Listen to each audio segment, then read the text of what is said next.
When HOA Kerren demanded I trim down my beloved topiary animals, she had no idea that cutting them might wake something ancient, something wild, something with roots that run deep.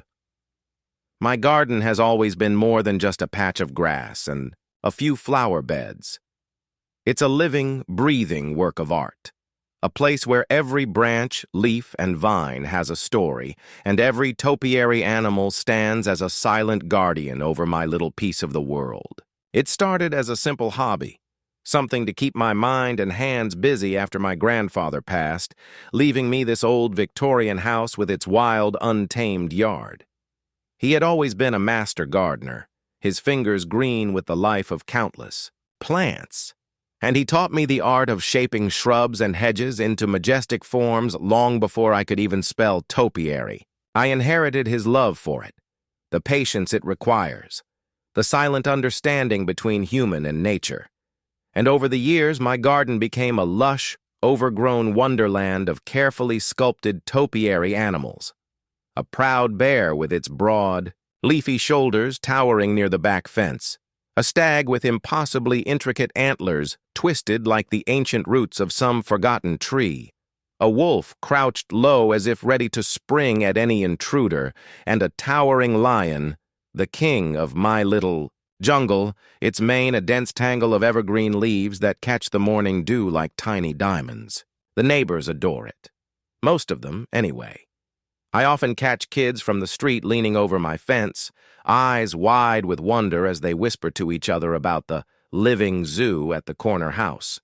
And I've even caught a few parents, snapping pictures as they walk their dogs past my front gate, their whispers carrying words like magical and incredible on the wind.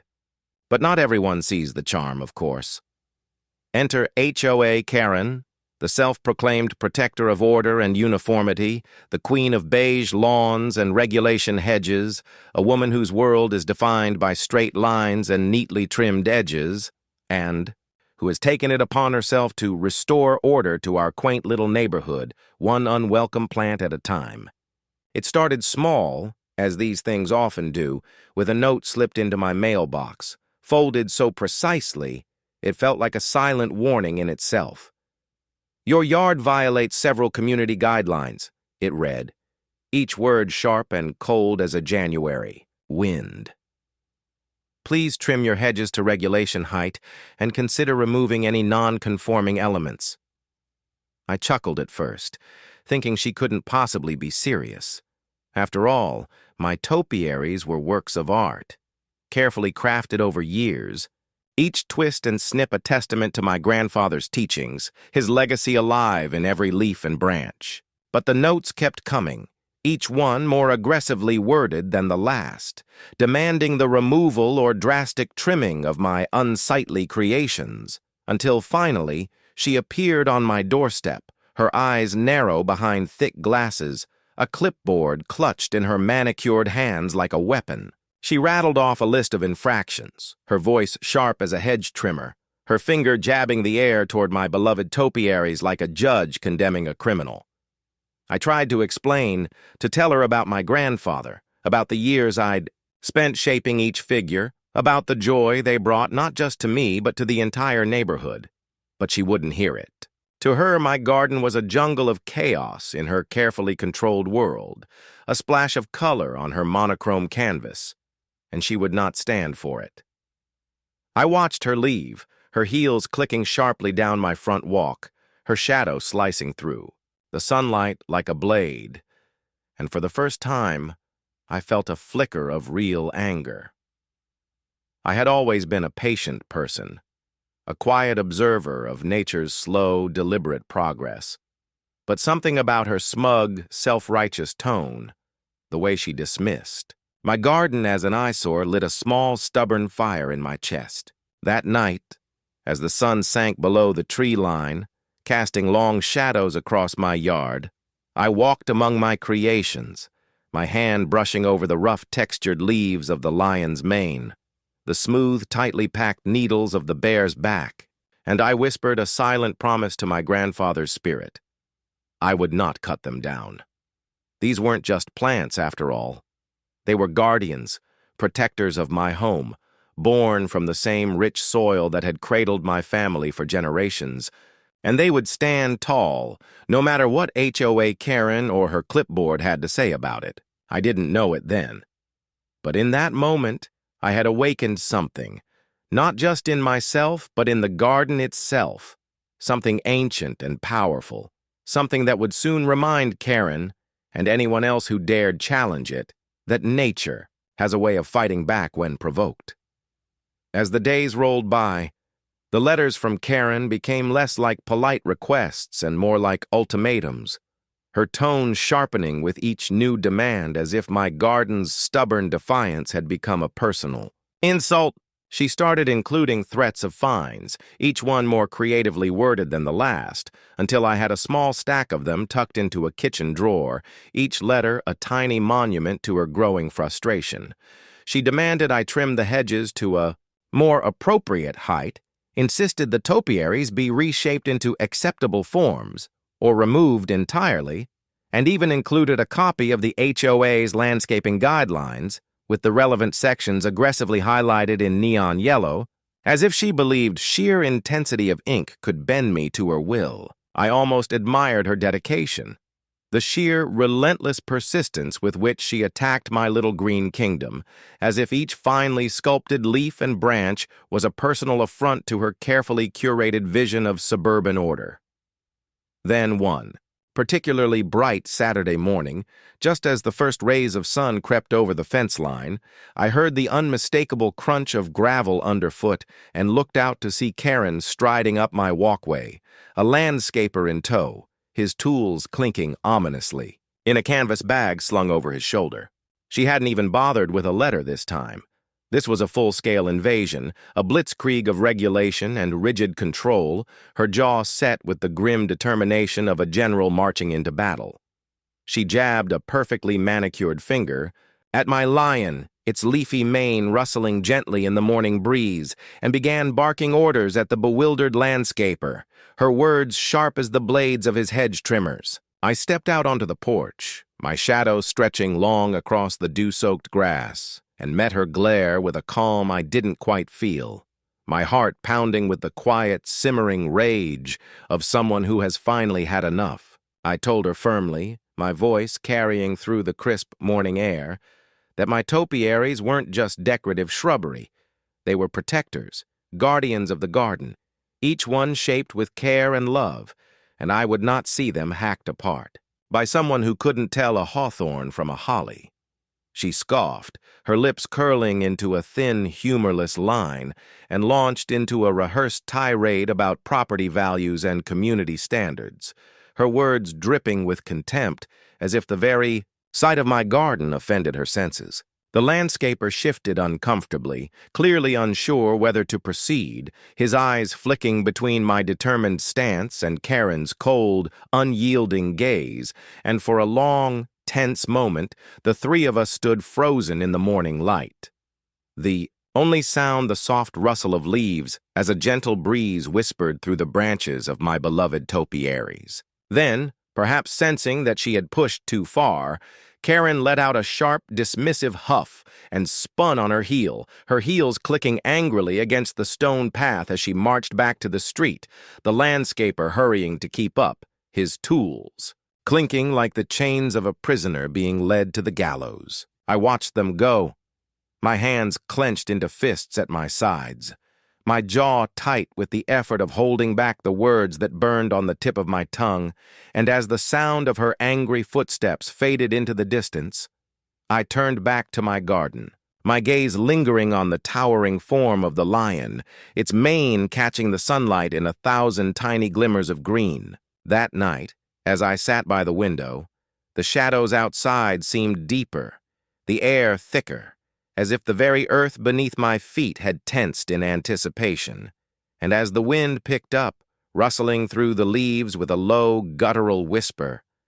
I could almost swear I saw the stag's antlers sway, the wolf's ears twitch, the bear's massive shoulders flex in the darkness. It was as if the garden itself had heard Kerren's threats, felt her anger, and had silently resolved to stand its ground, to fight back against the coming storm with roots sunk deep into the soil and branches that reached for the sky. I went to bed that night with the sound of creaking wood and rustling leaves echoing in my mind. My dreams haunted by the flicker of eyes in the darkness, by the slow, deliberate movement of ancient limbs, and by the whispered promise of a battle yet to come. That night, the air was thick with the kind of oppressive heat that clings to the skin like a damp cloth. The distant hum of cicadas blending with the low rustle of leaves as a restless wind swept through the garden, tugging at the branches and setting the topiaries to swaying like silent green sentinels. Kerren must have felt it too, that strange charged energy hanging in the air, the subtle but undeniable shift in the atmosphere that spoke of something ancient and watchful,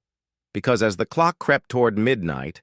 the sound of footsteps crunching over gravel echoed through the darkness, sharp and purposeful, cutting through the humid night like a blade. She had come prepared, a pair of heavy-duty clippers clutched tightly in one hand, the polished metal glinting in the moonlight. As she pushed open the garden gate, its rusty hinges squealing in protest like the cry of some long-forgotten spirit. She moved quickly, her breath coming in short, angry bursts, her eyes narrowed to thin slits as she approached the towering lion, her jaw set with the grim determination of someone who believes themselves the hero of their own story, marching fearlessly into the lair of the beast. The garden seemed to hold its breath, every leaf and blade of grass frozen in place, every shadow stretching long and dark across the cool earth as if recoiling from the intruder's harsh, jangling presence. She reached for the lion's mane, her fingers tightening around the handles of the clippers, the metal blades snapping open with a sharp, metallic click, and for a moment the air itself seemed to grow heavier, the ground beneath her feet shuddering. With a faint, almost imperceptible tremor, as if the very earth was stirring in its sleep, roused by the clinking of metal and the bitter scent of cold steel. She hesitated, her brow furrowing as the shadows seemed to shift around her, the branches creaking softly in the still night air, and for the first time, a flicker of uncertainty crossed her face, a tiny crack in the armor of her unshakable resolve. But it was too late. The lion's eyes, twin orbs of tightly woven leaves and twisted branches, seemed to catch the moonlight in a way that was not entirely natural, a faint greenish glow pulsing from their depths, like the slow, steady heartbeat of something ancient and alive. And as Kerren took a stumbling step back, her clippers falling from her grasp to land with a dull, metallic thud in the damp earth,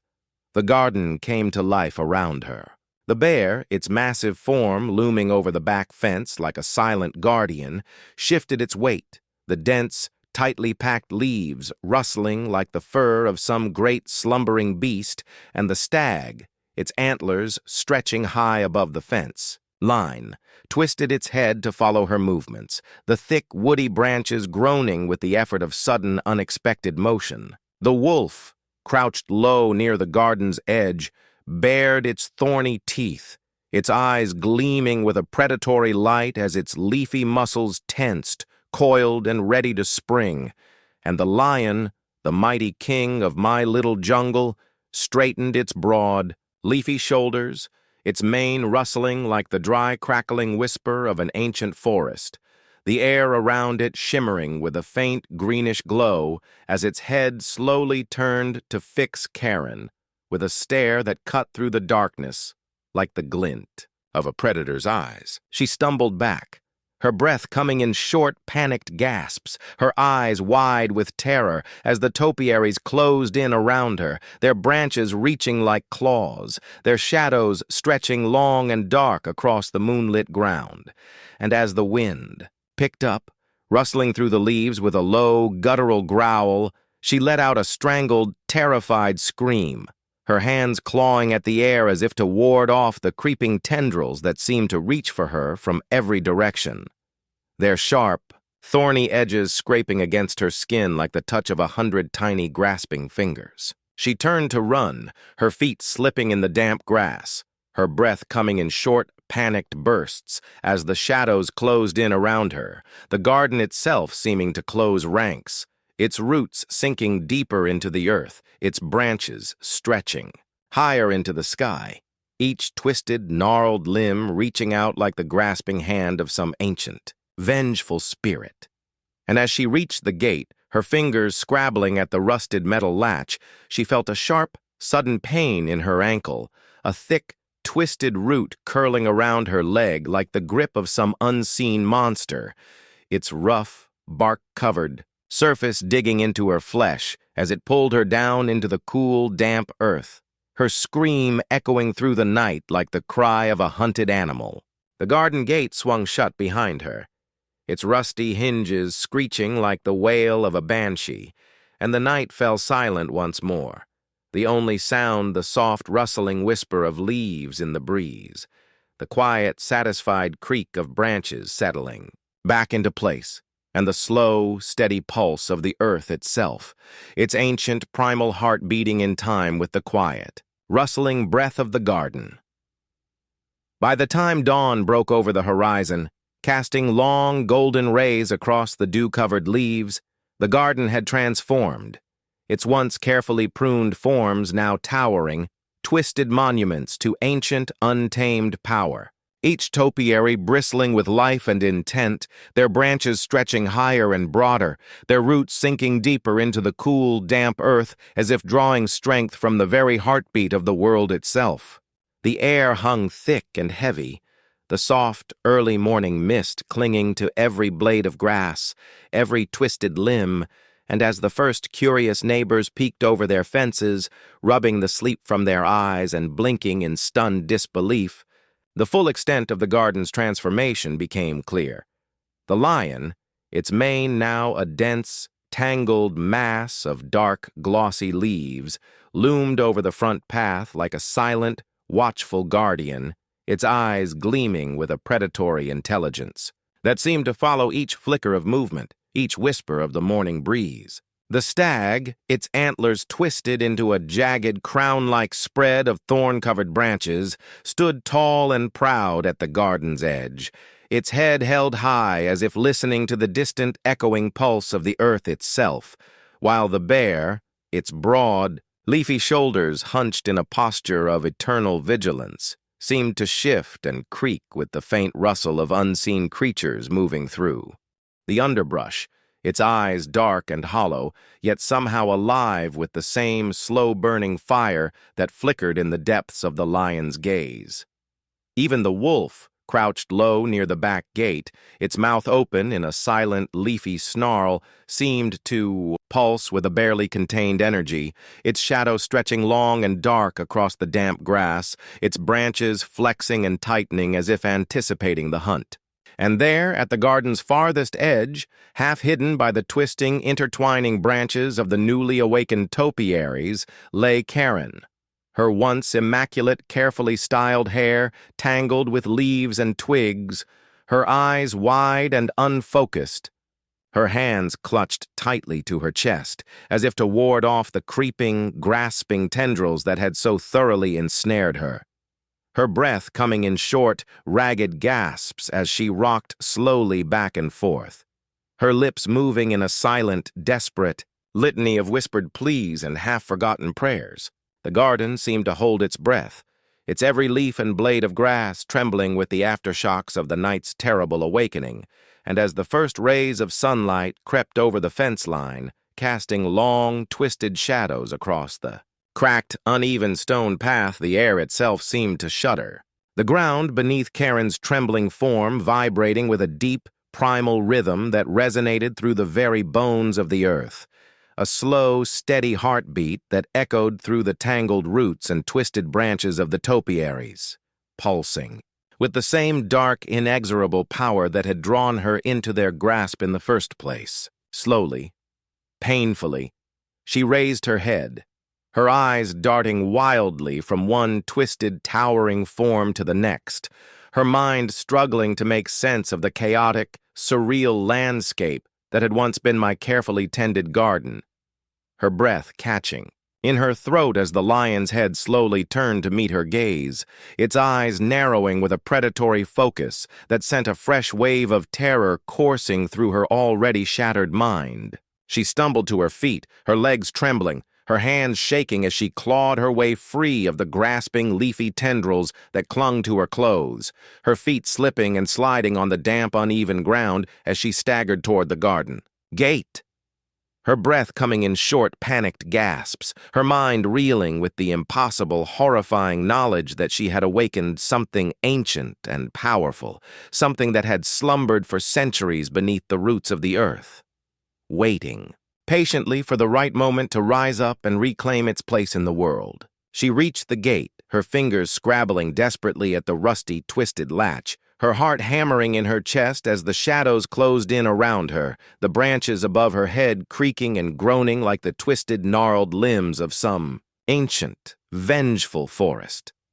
And as she finally stumbled through the narrow, creaking gap, the garden gate swinging shut behind her with a sharp, final clang. She turned to look back one last time, her eyes wide and glassy, her breath coming in short, shallow gasps as the garden itself seemed to exhale, its branches settling back into place, its roots sinking deeper into the earth,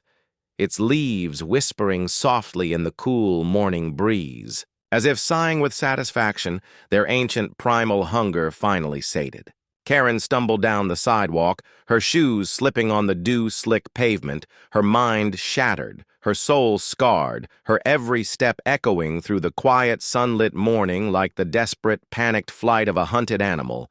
And as she disappeared around the corner, her shadow stretching long and dark across the cracked, uneven concrete, the garden settled back into its eternal vigil, its branches creaking softly in the gentle morning breeze, its shadows stretching long and dark across the cool, damp earth, its eyes watching, always waiting, its ancient, primal hunger forever awake and aware, its leafy guardians standing silent and still, their twisted forms casting long, dark shadows over the small, suburban world they had chosen to protect. Subscribe to HOA Kerren Stories for more wild tales where karma hits harder than any HOA fine. Don't miss a single twist. Join the neighborhood rebellion today.